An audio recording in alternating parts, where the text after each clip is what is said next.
So what I'm going to talk to you about today is some very simple upgrades that you can do to your MacBook Air. This is my mid-2012. Now, if you think about this, this video is being made in June of 2019. So a mid-2012, that's a 7-year-old laptop. Now what happened was, obviously the battery doesn't last forever in a laptop, cell phone, any kind of electronic device. And so that's one of the things that if you want to keep something for a while, that's one of the things you're going to have to replace as a battery. And that's what I did here, and then we're going to talk about that. The other thing I did was, over time, I just gathered more and more stuff.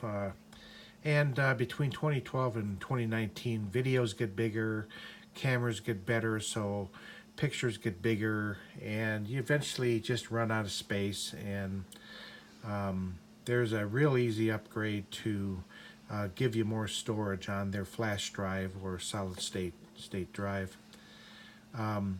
Another thing that happened though between 2012 and 2019 is the speed of their flash drive, or their hard drive, if you want to use that term, increased dramatically.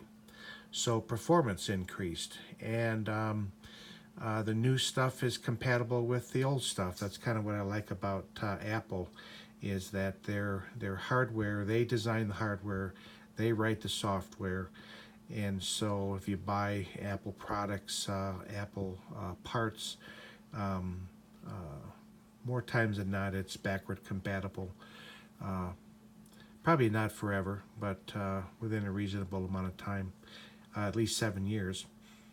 So this is my MacBook Air. It's a 13-inch MacBook Air, and I'm really happy with the way it's running. Now, I want to talk just a second about the touchpad here.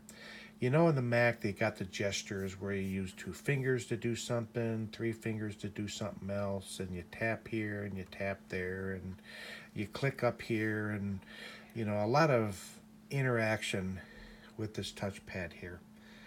Well, keep that in mind, because that's an important part of what I'm going to be talking about when we talk about the battery upgrade.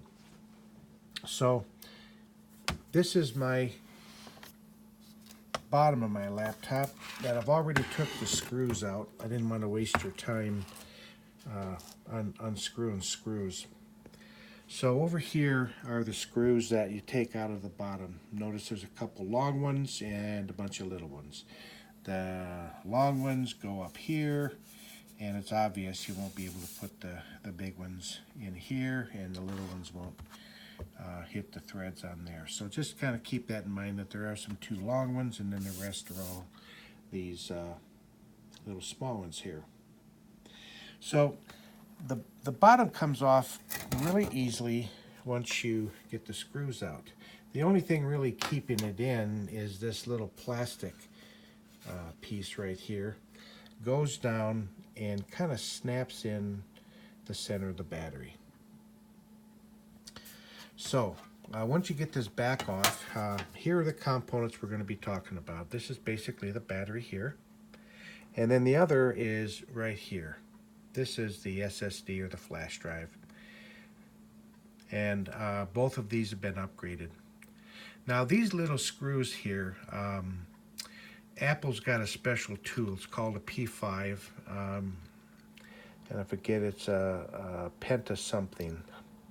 Pardon me that I don't have that top of my hands, but basically what it means is there's 5 points on these screws, as opposed to a Torx, which are 6 points. So there's a P5, I think it's a pentalobe tool that you need to get the screws off the back over here, and then to take the screws out for the battery and for the SSD here, you're going to need a T5, which is a Torx, and there's 6 points. So the tools are not compatible, Torx versus the Pentalobe. Got to have the right tool. And I'm not sure why Apple does that, but they do that. And you have to buy an extra tool. So what I want to do here real quickly before we get too far, I want to show you underneath the battery here. There's the bottom of the touchpad. Now, that doesn't look too complicated, but this battery here has a depression. That depression sits right over the touchpad on the bottom. Now, the first time I bought a battery, I bought from an inexpensive company online, saved a ton of money on the battery. Went and installed it, and that little gap, if you will, between the battery and the touchpad was too tight.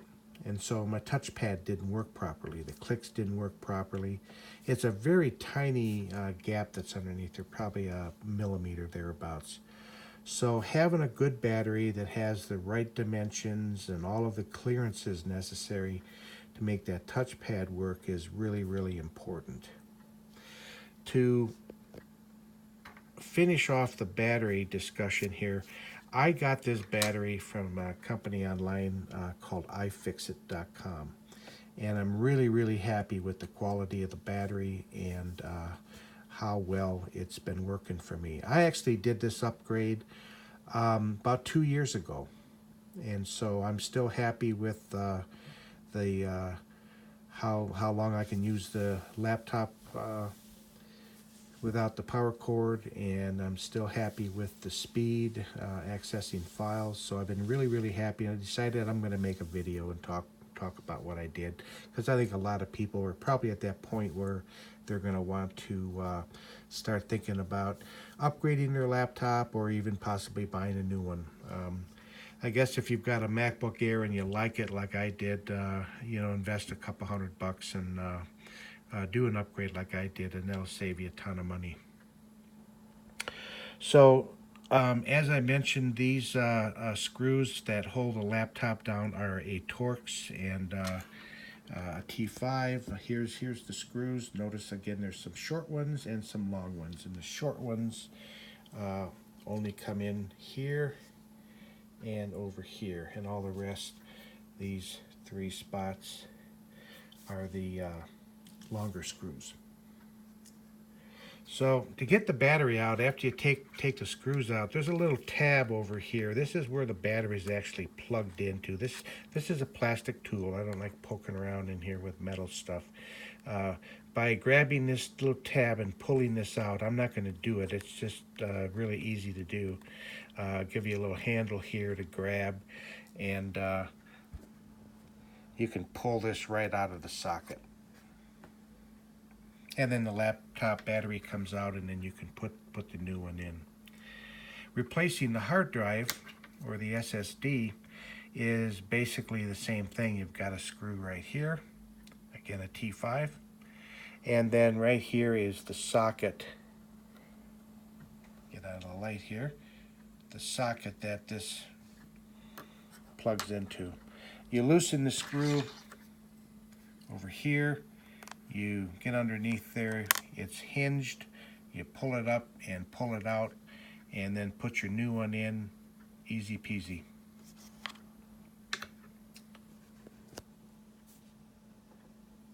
So like I said, it took me probably 15-20 minutes or so, and a couple $100, and I've got my MacBook Air upgraded, and it's fast, and I just love it. So consider doing that before just buying a brand new one. I'll put the link to iFixit. If you notice on the hard drive, I actually got that from a company called OWC, another really good online company that has Mac-specific parts. And I would encourage you to support them. If you like this video and want to see more, subscribe. I appreciate that. And if you have any questions, don't hesitate to post a question or a comment on this, and more times than not, I try to get back to everybody's comments.